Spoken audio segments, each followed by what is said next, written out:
नमस्कार दोस्तों, हम पढ़ रहे हैं अध्याय 4 जनन स्वास्थ्य और आज का हमारा टॉपिक है परिवार नियोजन या फैमिली प्लानिंग। इसको एक और नाम से जाना जाता है परिवार कल्याण। परिवार कल्याण या परिवार नियोजन क्यों आवश्यक है? जैसा कि आप जानते हैं, जनसंख्या दिन प्रतिदिन बढ़ती जा रही है और जनसंख्या के दिन प्रतिदिन बढ़ने से जो प्राकृतिक संसाधन हैं, जो नेचुरल रिसोर्सेस हैं, उनमें काफ़ी कमी आ रही है और एक समय ऐसा आ जाएगा, यदि इसी तरह से जनसंख्या बढ़ती रही तो सारे प्राकृतिक संसाधन हैं ख़त्म हो जाएंगे और एक भयानक उससे समस्या उत्पन्न हो जाएगी। किस तरह से रोका जा सकता है? तो इसके कई सारे प्रयास हम कर सकते हैं, कई सारे व्यक्तिगत प्रयास है और गवर्नमेंट भी कई सारे ऐसे प्रयास कर रही हैं हमें जागरूक करने के लिए। ठीक है, तो ऐसी कई सारी जन्म नियंत्रण की विधियां हैं जिनको अपना करके जनसंख्या कंट्रोल की जा सकती है। उनमें से कई सारी परमानेंट है, कई सारी टेम्परेरी है। आइए जानते हैं उन विधियों को। तो सबसे पहले हम पढ़ेंगे परमानेंट मेथड या स्थायी विधियां।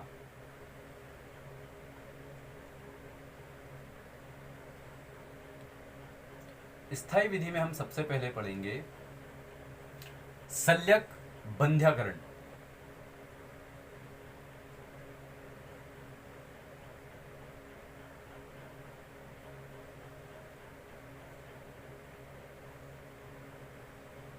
शल्यक बंध्याकरण। शल्यक बंध्याकरण दो प्रकार का होता है, एक होता है ट्यूबेक्टोमी और एक होता है वैसेक्टोमी। तो जो ट्यूबेक्टोमी होता है ये फीमेल में होगा, ट्यूबेक्टोमी ये होगा फीमेल में, और एक होता है वैसेक्टोमी। वैसेक्टोमी जो होता है वो होता है मेल में। ट्यूबेक्टोमी को महिला नसबंदी और वैसेक्टोमी को पुरुष नसबंदी कहते हैं। आइए जानते हैं क्या होता है, डायग्राम के माध्यम से समझते हैं और इसको देखते हैं किस तरह से ये होता है। तो हमें पता होना चाहिए कि फीमेल रिप्रोडक्टिव सिस्टम कैसा होता है, उसका स्ट्रक्चर किस तरह का होता है। तो मैं आपको यहाँ जस्ट बना के दिखा रहा हूँ उसके माध्यम से कि ये किस तरह से ये प्रोसेस की जाती है। तो ये एक चिकित्सकीय विधि है जिसमें शल्य क्रिया द्वारा ये जो फेलोपियन ट्यूब्स होती हैं फीमेल रिप्रोडक्टिव सिस्टम की, फेलोपियन ट्यूब को काट दिया जाता है और काट करके इनको बांध दिया जाता है। ठीक है, इसमें जो फेलोपियन ट्यूब्स होती हैं इनको काटा जाता है शल्य क्रिया के द्वारा और काट करके फिर इस तरह से बांध देते हैं। क्यों बांध देते हैं, इसका क्या फायदा होगा बांधने से? देखिए कि कब भ्रूण बनेगा या कब संतान उत्पन्न होगी, जब नर और मादा युग्मक दोनों मिलेंगे। अब यदि यहाँ पर हमने इसको काट दिया है, काट देने से क्या होगा कि जब यहाँ से स्पर्म आएगा भी तो ये कहाँ नहीं जा पाएगा, आगे नहीं जा, और इधर से एग इधर आगे नहीं आ पाएगा। ठीक है, ना तो एग इधर से यहाँ आ पाएगा, ना ही स्पर्म इधर से वहां जा पाएगा। ठीक है, तो इस जगह पर नहीं जा पाएगा, यानी कि स्थमस एम्पुलर जंक्शन पे नहीं जा पाएगा, तो फर्टिलाइजेशन नहीं होगा। ठीक है, दोनों जगह करना जरूरी होता है, दोनों तरफ, ताकि दोनों तरफ ये जो फर्टिलाइजेशन की प्रोसेस नहीं हो पाए। ठीक है, तो ये होता है ट्यूबेक्टोमी। इसको एक और नाम से जाना जाता है महिला नसबंदी। ठीक है, याद रखना जो ट्यूबेक्टोमी होता है ये फीमेल में होता है और वैसेक्टोमी जो होता है वो मेल में होता है। एक और चीज याद रखना कि जो गर्भाशय होता है इसको एक और नाम से जाना जाता है हिस्ता। क्या कहते हैं इसको? हिस्ता।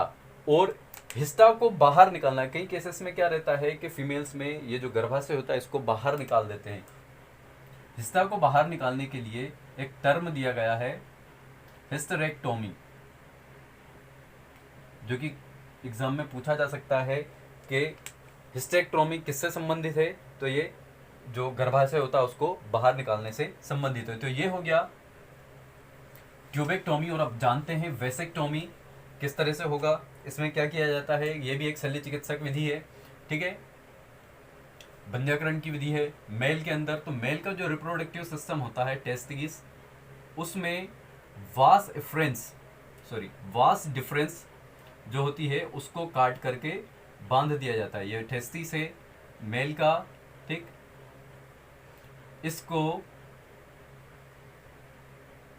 इसमें यह है वास डिफरेंस। तो इसको बीच में से यहां से कट किया जाता है शल्य क्रिया के द्वारा और काट कर इनको भी टाई कर दिया जाता है, बांध दिया जाता है। और इसको जब बांध दिया जाता है तो जब भी मैथुन होगा तो मैथुन के दौरान यहाँ पर स्पर्म यहाँ से बाहर नहीं जा पाएंगे और इसके द्वारा यूरेथ्रा द्वारा बाहर नहीं आ पाएंगे। ठीक है, बाहर नहीं आ पाएंगे तो जो नर युग्मक है वो फीमेल पार्ट में नहीं पहुँचेगा, फीमेल रिप्रोडक्टिव सिस्टम में नहीं पहुँचेगा, तो क्या नहीं होगा, फर्टिलाइजेशन नहीं होगा। फर्टिलाइजेशन नहीं होगा तो आगे बर्थ कंट्रोल इस तरह से किया जा सकता है। तो ये दोनों विधियां हैं, इनको स्थायी विधि कहा जाता है। और स्थायी विधि में कौन सी है, ये शल्य बंध्यकरण की विधि है। अब इसके बाद में हम पढ़ते हैं टेम्पररी मेथड्स, यानी कि अस्थायी विधियां। अस्थायी विधियां कौन कौन सी है उनको जानते हैं। आईयूडी यानी कि इंट्रा यूटेरिन।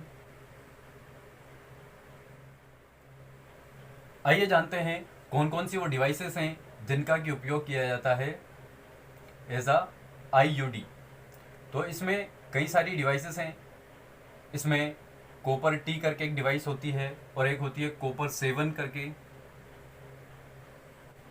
कॉपर 7। इस तरह से करके कुछ डिवाइसेस होती है जिनका इस्तेमाल किया जाता है जन्म नियंत्रण के लिए।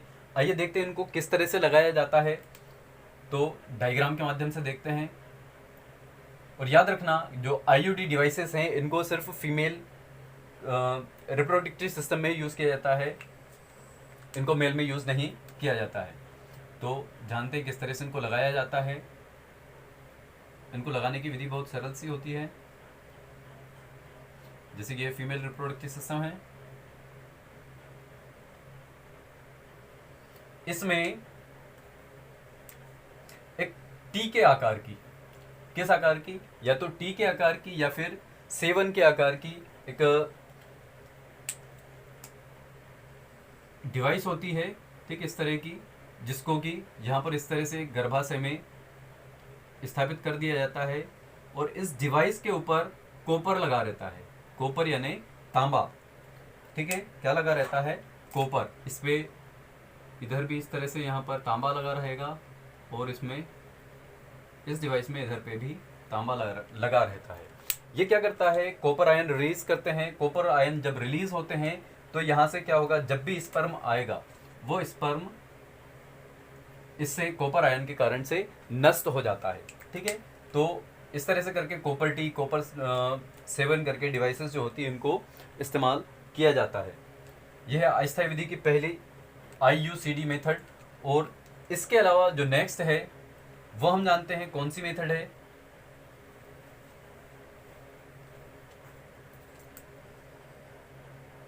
वो होती है हार्मोनल विधि।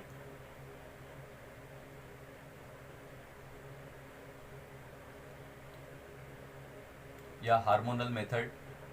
इसमें क्या रहता है, इस मेथड में कि कई सारी ऐसी टेबलेट्स होती हैं जिनमें हार्मोन्स को मिक्स कर दिया जाता है, जैसे कि प्रोजेस्टेरॉन, एस्ट्रोजन करके जो हार्मोन्स होते हैं इनको मिक्स कर दिया जाता है इन हार्मोन्स को। और इन हार्मोन को मिक्स करने के बाद में इनका इस्तेमाल किया जाता है। इनको ओरल कंट्रासेप्टिव पिल्स भी कहा जाता है, या फिर इनको हिंदी में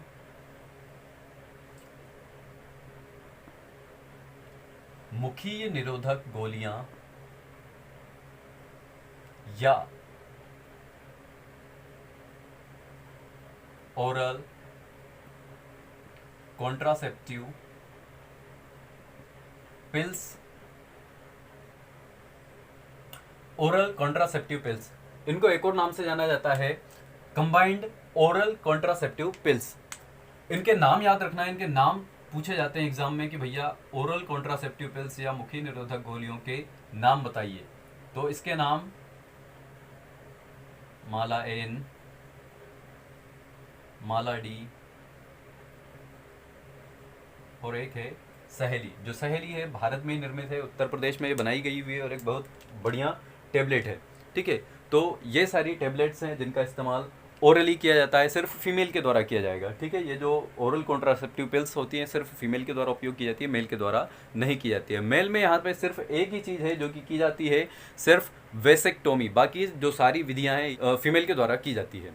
ठीक है, तो आशा करता हूँ आपको वीडियो समझ में आया होगा। वीडियो समझ में आया लाइक करें, चैनल को यदि अभी तक सब्सक्राइब नहीं किया प्लीज़ सब्सक्राइब करें। Thanks for watching.